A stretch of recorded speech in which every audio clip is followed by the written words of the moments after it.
standing there. You daydreaming or thinking something over? Yes, I did send someone to fetch you. But as for what I'd like to discuss next, well, I still have some reservations. Given that we've already made the trip here, you should just tell us. Bet you need us to help you with something, right? I do indeed have something I'd like to ask you to do. However, you should wait until after I tell you the details, then decide for yourselves whether you'd like to help or not. The situation is this.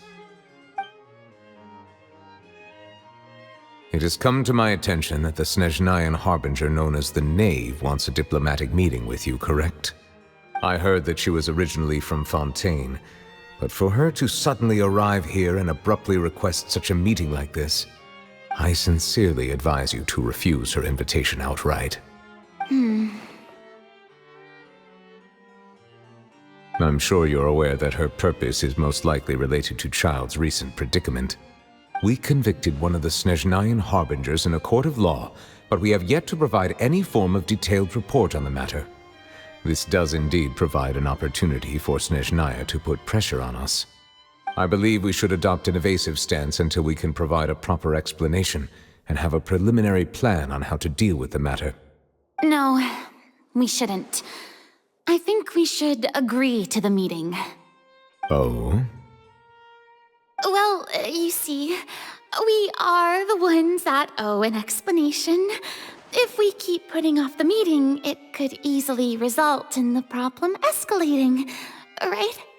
It's like a fight between two friends. If they don't agree to see each other and talk in person, isn't it possible that the friendship could end entirely?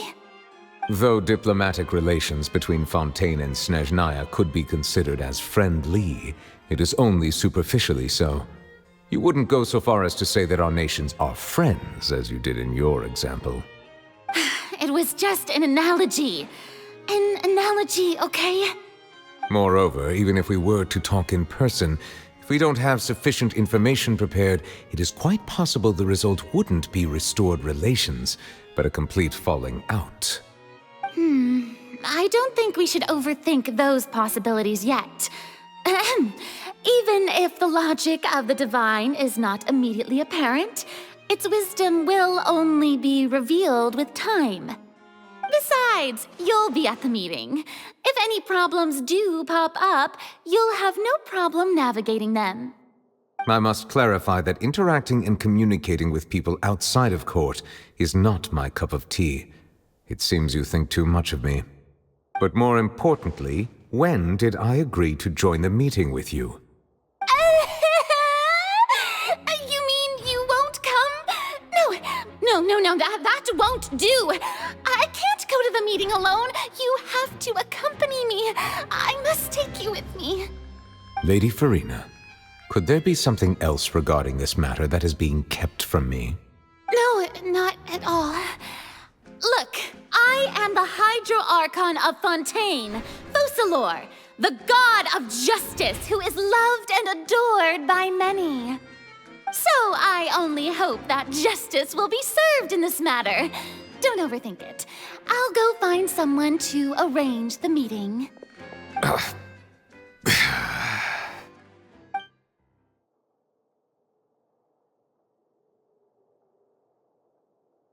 Though it could officially be considered a diplomatic conference, I prefer to see our meeting today as an ordinary tea party. I assume you see it the same way, Miss Furina?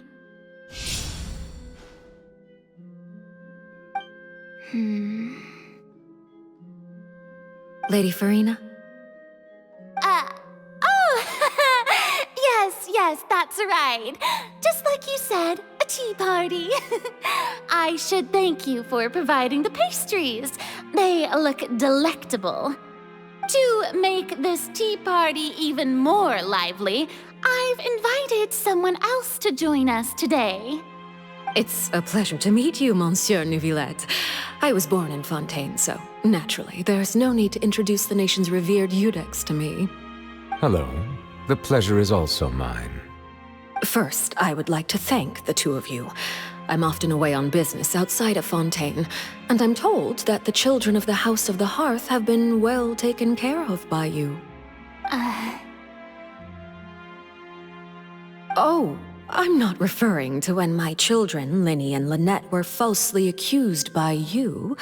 Please don't misunderstand. The children of the House of the Hearth are often misunderstood, perhaps due to the reputation of the Fatui.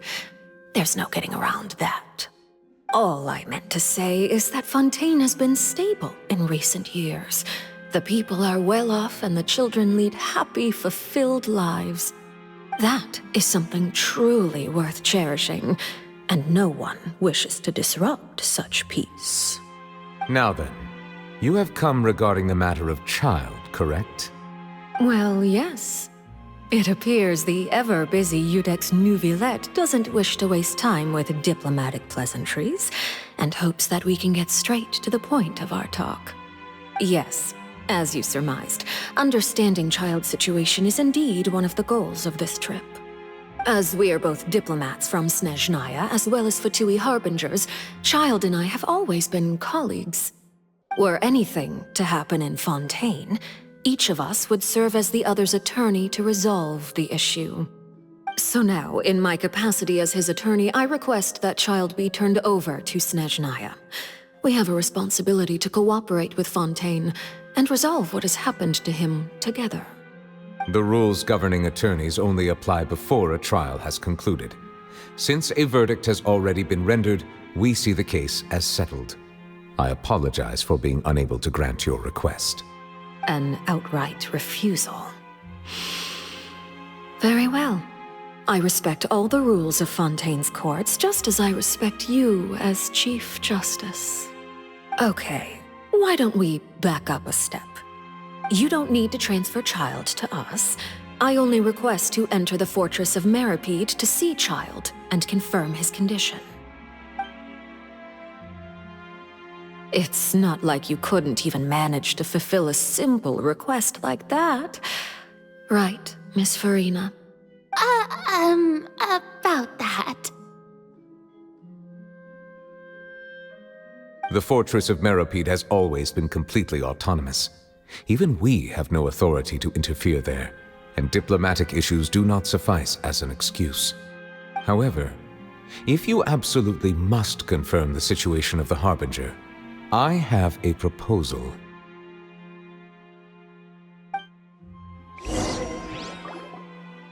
The knave showed up already?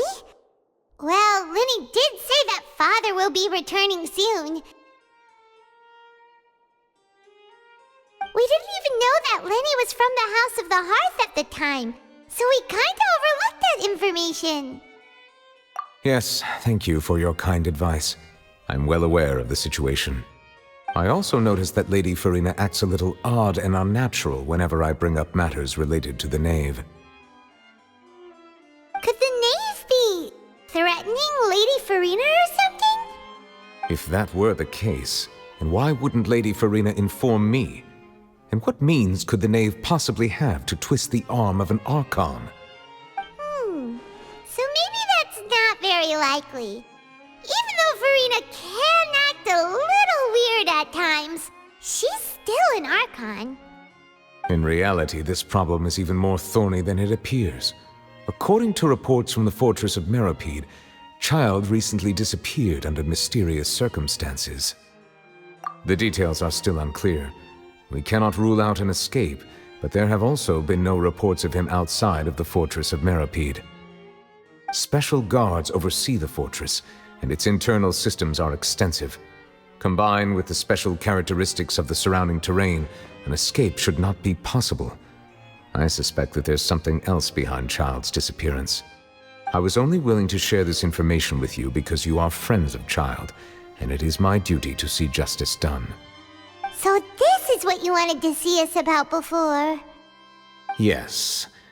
I would like you to go to the fortress of Meripede and investigate Childe's disappearance. This was my proposal during our meeting with the knave. Rather than allowing her to intervene, I offered to send someone to find out about Childe's situation and report back to her in detail. The knave did not seem satisfied by my proposal, but she still agreed to go along with it for the time being. Her words were, "We will talk more once we have that report." So that means we bought ourselves some time. Firstly, you're already acquainted with Childe. Your eyes may discern relevant details there that others would miss. And secondly, is the consideration of the unique nature of the Fortress of Meripede. Isn't it just Fontaine's prison? I would not define it so crudely. The Fortress of Meripede is not affiliated with the court system of Fontaine on paper. It has always existed as an autonomous entity. Early in Fontaine's history, criminals were punished with exile, not imprisonment. Even today, sentences against convicted criminals still include exile, just as before. The Fortress of Meripede may seem like a prison, but it should in fact be regarded as a gathering place for exiles. All we do is dispatch guards to keep watch and help maintain security, but we have no right to get involved with any other matters. Although I do have a personal relationship with the administrator there, neither myself nor the courts have the right to be directly involved with the investigation, no matter how serious the grounds. Oh, Paimon gets it now. That's why you need us to conduct our own investigation as a third party, right? Correct. I will arrange false charges against you so that you may secretly investigate inside the fortress during your detention. This will save us a lot of unnecessary trouble. So, are you two willing to accept my proposal? Yeah, no matter how you look at it, it seems we're the best choice. Alright, we hereby accept this difficult task. Reluctantly. You two have my sincere thanks. This matter is of critical importance to Fontaine's current situation. Also, I hope that both of you can keep this operation a secret. We will rendezvous at the Fortress of Meripede's entrance on Erinius once you've prepared yourselves. I will arrange for someone to take you inside. Prepared ourselves? Is there something we need to prepare? Perhaps you could enjoy a good meal and have a nice bath. I'm afraid that living conditions inside the fortress are nothing like those on the outside world. Oh, right! Even though we'll be there on trumped-up charges, we'll be in prison for real. On second thought, is it too late to back out? Please do not worry. Since you are sacrificing both your time and quality of life for the sake of delivering this report, you will be compensated according to the highest standards permitted to legal staff, regardless of the outcome. Now that's more like it! Come on, traveler, let's go eat the best meal we can find! We'll eat so much that we won't need to eat another meal for a whole month! Your treat! Are you leaving now? In that case, please take this cake as a token of my personal gratitude.